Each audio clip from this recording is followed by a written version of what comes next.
군산 조선소의 존치를 바라는 100만 명 서명부가 오늘 정부와 국회에 전달됐습니다.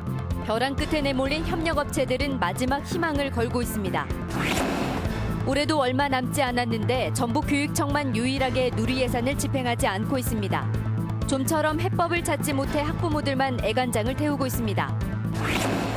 국민의당의 오늘 즉각적인 개헌 추진을 당론으로 채택했습니다. 반면 더민주는 대선 이후의 개헌을 희망해 신경전이 커지고 있습니다. 전라감염의 보건 규모가 당초 예상보다 40%가량 적은 만큼 부분 보건을 완전 보건으로 바꾸자는 의견이 나왔습니다. 여러분 안녕하십니까? JTV 8시 뉴스입니다. 현대중공업 군산조선소의 존치를 바라는 100만인 서명부가 정부와 국회 등에 전달됐습니다. 벼랑 끝에 내몰린 협력업체들은 100만 서명부에 마지막 희망을 걸고 있습니다. 김진형 기자의 보도입니다. 현대중공업 군산조선소의 협력업체입니다. 무거운 쇳덩어리를 옮기는 크레인 29개 가운데 20개가 멈춰선 지 오래입니다. 다음 달 마지막 물량 납품이 끝나면 더 이상 일감이 없어 대부분의 직원들이 회사를 떠나야 합니다. 내년 1월 중순이 되면 저희 현대중공업 일이 다 끝나기 때문에 저희 직원들도 거의 다 명예퇴직을, 희망퇴직을 다 받으려고 하고 있습니다. 현대중공업이 군산조선소 폐쇄 방침을 정한 가운데 협력업체들은 최악의 상황으로 치닫고 있습니다. 이미 14개 업체가 문을 닫았고 900여 명의 근로자들이 일자리를 잃었습니다. 다음 달이면 회사를 떠나는 근로자가 지난 4월 구조조정 이후 1000명이 넘을 것으로 전망됩니다. 군산 경제의 25%를 차지하는 군산조선소가 폐쇄 위기에 놓이면서 지역 경제에도 막대한 타격이 우려됩니다.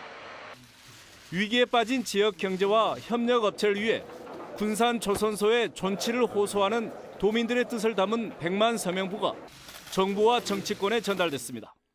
흑자를 낼 때는 과연 현대중공업이 협력업체 노동자들에게 무엇을 했는가 하는 것은 참으로 울분이 터집니다. 현대중공업 관련된 분들 한 불러서 제가 직접 한번 대화도 나눠보고요. 또 저희 더불어민주당 차원에서 대책을 새롭게 뭔지를 한번 정책위하고 상의를 해보고요. 도민들의 염원이 담긴 100만 서명부가 위기에 빠진 지역 조선업을 살릴지 관심이 높아지고 있습니다. JTB 뉴스 김진영입니다. AI의 확산 속도가 빨라지면서 살처분 마리수가 조만간 역대 최고를 넘고 피해 규모도 200억 원대로 늘어날 것으로 우려되고 있습니다. 전라북도는 현재까지 112농가에서 233만 마리의 가금류를 매몰 처리해 지난 2014년 260만 마리를 살처분한 역대 최고치에 근접했다고 밝혔습니다. 올해는 특히 전북의 최대 밀집 지역인 김제시 용지면에서 AI가 잇따라 발생해 사상 최대의 피해를 낼 것으로 보입니다. 전라북도는 방역 비용과 보상금을 합하면 피해 규모가 200억 원에 이를 것으로 내다봤습니다.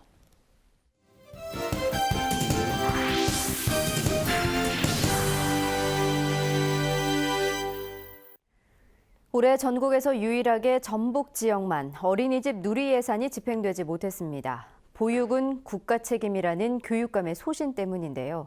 도의회가 예산을 강제 편성했지만 교육감이 거부하면서 달라진 것은 아무것도 없습니다. 2016년을 되돌아보는 시간, 오늘은 파행으로 얼룩진 누리 예산 문제를 조창현 기자가 정리해드립니다. 도의회는 지난주 762억 원의 올해 어린이집 누리 예산을 강제 편성했습니다. 교육청이 예산 편성을 하지 않고 끝까지 버티자 내놓은 고육 지책입니다. 우리 아이들, 선생님들, 보육교사들 다 어려운 점이 있는데요. 또한 내년에 교육부에서 1,400억 정도의 교부금을 감액시킨다고 해서 저희들은 어쩔 수 없이 예산을 증액 동의를 한 겁니다. 하지만 교육감은 보육은 국가 책임이라는 소신을 굽히지 않았습니다. 의회 예산 강제 편성에 거부 입장을 밝혔고 집행하지 않겠다는 뜻을 분명히 했습니다. 도의회가 의결을 했는데 저에게는 지방자치법 127조 3항에 어긋나는 위반하는 그러한 의결에 대해서는 집행 의무가 발생하지 않는다는 것, 그래서 명확히 하고 싶습니다. 전북과 함께 누리 예산을 편성하지 않고 버티던 경기와 강원교육청도 연말에 전격적으로 누리예산을 집행했습니다. 결국 올해 누리예산을 편성, 집행하지 않은 곳은 전북교육청이 유일합니다. 교육부는 올 초부터 예산 감사를 통해 전북교육청의 누리예산 편성을 압박했습니다. 하지만 전북교육청은 법정에서 가려보자며 차라리 고발하라고 버텼습니다. 답답한 건 어린이집 당사자와 학부모들입니다. 학부모들이 불안하지 않게 어쨌든 빨리 좀 해결됐으면 좋겠습니다. 카드 결제가 된 누리 교육비와 달리 누리 운영비가 지급되지 않아 어린이집 교사들의 집단 휴원 투쟁까지 예고되자 전라북도가 두 차례에 걸쳐 188억 원을 긴급 지원했습니다. 우선 보육 대란의 파국을 막기 위하여 도의회와 사전 협의를 거쳐 연말까지의 9개월분 누리과정 운영비 141억 원을 한시적으로 지원하기로 결정하였습니다. 국회가 나서 내년부터 3년간 특별회계로 누리예산의 45%를 지원하기로 결정하면서 내년 5개월분 누리예산은 확보된 상태입니다. 올해가 다 끝나가고 있지만 어린이집 누리예산 문제는 전라북도에서는 여전히 현재 진행형입니다. 또 전라북도가 지원한 188억 원을 어떻게 처리할지 교육부가 실제로 내년도 교부금을 삭감할지 여부도 변수로 남아 있습니다. JTB 뉴스 조창현입니다. 전주시가 롯데 측에 종합경기장 이전 사업 협약 해지를 다시 통보하고 이견이 있으면 협약에 따른 분쟁 해결 절차를 밟으라고 요구했습니다. 양측이 맺은 협약의 분쟁 해결 절차는 상호 협의와 법원 판결 등 두 가지입니다. 롯데 측이 최근에도 협약을 해지할 뜻이 없다고 밝혀온 만큼 전주시의 이번 요구는 롯데 측의 사실상 소송 제기를 촉구한 것으로 해석됩니다. 2천억 원의 대형 국가 사업인 안전보호 융복합 제품 산업 육성이 내년도 국가 예산에 반영되지 못하자 전북도의회가 개선을 촉구했습니다. 전북도의회는 이 사업이 지난 4월 예비 타당성 조사에 포함됐지만 전라북도와 에코융합 섬유연구원이 정부를 제대로 설득하지 못해 대형 사업에서 탈락할 위기를 맞았다고 지적했습니다. 안전보호 융복합 제품 산업은 세균 감염을 막는 보호복과 방탄복을 만드는 사업으로 시장 규모가 수조 원대라 차세대 산업으로 주목받고 있습니다. 국민의당이 오늘 즉각적인 개헌 추진을 당론으로 채택했습니다. 반면 오늘 전북을 방문한 안희정 충남지사는 문재인 전 대표처럼 개헌을 대선 이후로 미루자고 말했습니다. 조기 대선을 앞두고 개헌 시기를 둘러싼 신경전이 커지고 있습니다. 김철 기자가 보도합니다. 국민의당이 오늘 즉각적인 개헌 추진과 대통령 결선 투표제 도입을 당론으로 채택했습니다. 조기 대선으로 대선 전 개헌이 어렵다면 2018년 지방선거에서 개헌을 국민투표로 처리하자고 말했습니다. 개헌은 즉시 시작하지만 대선 전까지 안 될 경우 2018년 지방선거와 함께 개헌 국민투표를 한다는 목표로 추진키로 했습니다. 지난 16일 전북을 방문한 손학규 전 민주당 대표도 대선 이전의 개헌을 촉구했습니다. 개헌이 지금 필요하기는 한데 지금은 아니다라고 하는 그런 말씀에는 저는 동의를 하지 않습니다. 지금이 개헌의 적기다 이렇게 봅니다. 이런 가운데 조기 개헌을 반대하는 더불어민주당의 안희정 충남지사가 오늘 전북을 방문했습니다. 안 지사는 같은 충청 출신의 반기문 유엔 사무총장을 기회주의자라고 강하게 비판했습니다.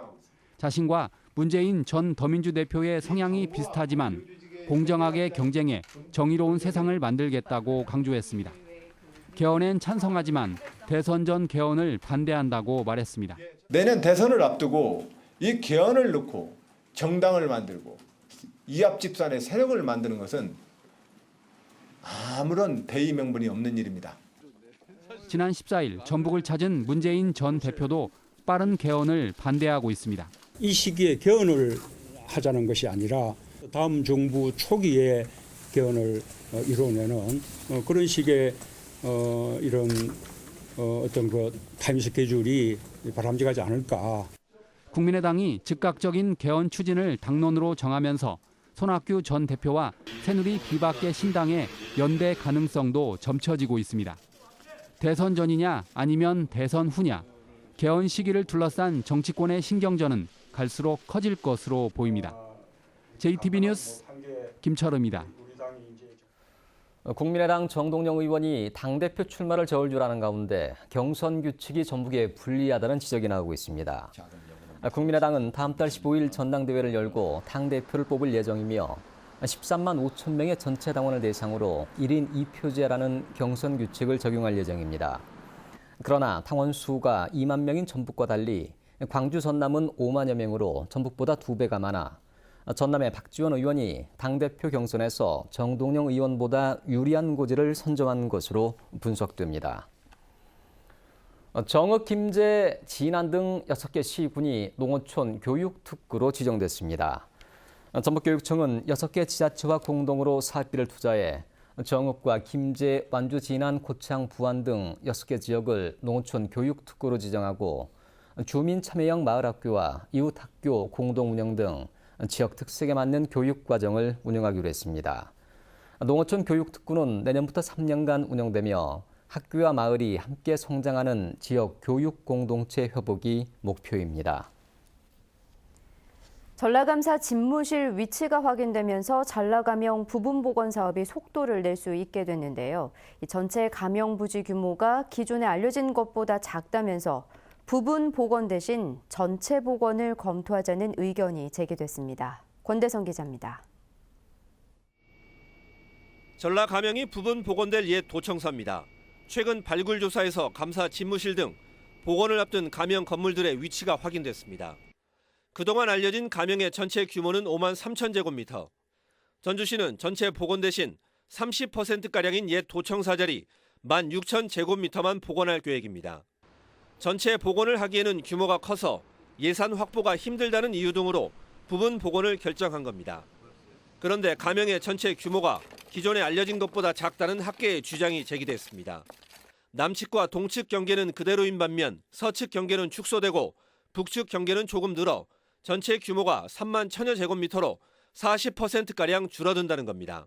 그 지도로 확인을 해보면 동서 길이는 약 150m, 남북 길이는 약 210m 정도로 확인이 되고 이에 따라 어쩔 수 없이 결정했던 부분 복원 대신 단계적으로 전체 복원을 검토할 필요가 있다는 의견이 나옵니다. 예전 전라 감영이 이런 규모였고 이런 유상이었구나. 이것을 이제 우리가 역사성 회복 얘기를 하는데 그런 쪽에서 큰 의미가 있고 또 원도심 활성화도 아무래도 전주시는 새롭게 제기된 학계의 주장에 대해 전라감영 재창조 복원위원회 등에서 깊이 있게 논의하겠다고 밝혔습니다. JTB 뉴스 권대성입니다. 박근혜 정권 퇴진을 위한 제7차 도민 총궐기대회가 내일 오후 5시부터 전주 충경로 내거리에서 열립니다. 전북 비상시국회의는 내일 오후 5시부터 전주와 군산, 정읍 등에서 촛불 집회를 열고 박근혜 정권 퇴진을 촉구할 계획이라고 밝혔습니다. 경찰은 무대가 설치되는 내일 낮 12시부터 전주 충경로 다가교 방향의 교통을 통제하고 오후 4시부터는 충경로 내거리 전 방향의 차량 통행을 제한한다며 우회 도로를 이용해 줄 것을 요청했습니다. 2023년 세계 잼버리 대회 유치를 놓고 전라북도와 폴란드의 경쟁이 치열해지고 있습니다. 전라북도는 내년 8월 총회에서 2023년 개최국이 선정됨에 따라 내년 5월쯤 세계 스카우트 연맹 관계자들을 새만금으로 초청하기로 했습니다. 그러나 폴란드는 내년 5월 새만금 행사에 전라북도가 항공료 등 경비를 지원하는 게 부적절하다는 입장을 밝혔습니다. 전라북도는 이전에도 싱가포르나 일본이 총회 이전에 항공료 같은 비용을 지원해 관계자들을 초청한 적이 있다면서 폴란드의 발목 잡기라고 반발했습니다. 정읍 무성서원과 고창 갯벌이 세계유산 등재 후보로 선정됐습니다. 전라북도는 정읍 무성서원을 포함한 한국의 서원과 고창 갯벌을 포함한 서남해안 갯벌이 유네스코 세계유산 등재 신청의 후보로 뽑혔다고 밝혔습니다. 유네스코는 내년 7월에 위원회를 열고 최종 선정 여부를 확정 짓게 됩니다. 전북은 2000년에 등재된 고창 고인돌 유산, 2003년 판소리, 2010년 매사냥, 2014년 농악, 2015년 익산 백제 유적지구 등 모두 5개의 세계유산을 보유하고 있습니다. JTBC 전주방송 12월 시청자위원회가 오늘 오전 전주방송 대회의실에서 열렸습니다. 시청자위원들은 올 한 해 지역 밀착형 프로그램을 제작해온 직원들의 노고를 격려했으며 내년에도 세밀한 지역 뉴스를 놓치지 않고 담아내 채널 신뢰도를 높여줄 것을 당부했습니다. 이 자리에서는 임기가 만료된 4명의 시청자위원들에게 감사패가 전달됐습니다. 도의원 재량 사업비로 특정 업체에 일감을 주고 뒷돈을 받은 혐의로 전북도의회 강모 의원이 구속됐습니다. 전주지법 영장 전담 재판부는 범죄 사실에 소명이 있고 증거를 없앨 염려가 있다며 검찰이 청구한 구속영장을 발부했습니다. 강 의원은 자신의 재량 사업비로 실시하는 공사를 특정 업체에게 알선해주고 이를 대가로 2,600여만 원의 뒷돈을 챙긴 혐의를 받고 있지만 강 의원은 혐의를 완강히 부인하고 있는 것으로 알려졌습니다. 전주 완산경찰서는 신고를 받고 출동한 경찰관을 폭행한 혐의로 전주시 공무원 37살 황모 씨를 불구속 입건했습니다. 황 씨는 어제 오전 1시쯤 만취 상태로 택시를 탄 뒤 요금을 내지 않고 깨어나지 않다가 신고를 받고 출동한 경찰관에게 욕설을 하고 주먹을 휘두른 혐의입니다. 전북은 오늘 지난 5cm를 비롯해서 임실 4, 전주 0.2cm 등의 눈이 내렸습니다. 이번 눈은 밤까지 1에서 3cm가량 더 내린 뒤 점차 그치겠습니다. 주말인 내일은 대체로 맑겠습니다. 아침 최저기온은 영하 9도에서 영하 2도, 낮 최고기온은 3도에서 6도로 오늘보다 조금 높겠습니다. 바다 물결은 0.5에서 3m로 높게 일다가 점차 낮아지겠습니다. 일요일인 모레 낮부터는 평년 기온을 되찾아 추위가 누그러지겠습니다. 다음 주 월요일에는 비가 올 것으로 예보됐습니다. Merry, merry, merry, merry Christmas. Merry, merry, merry.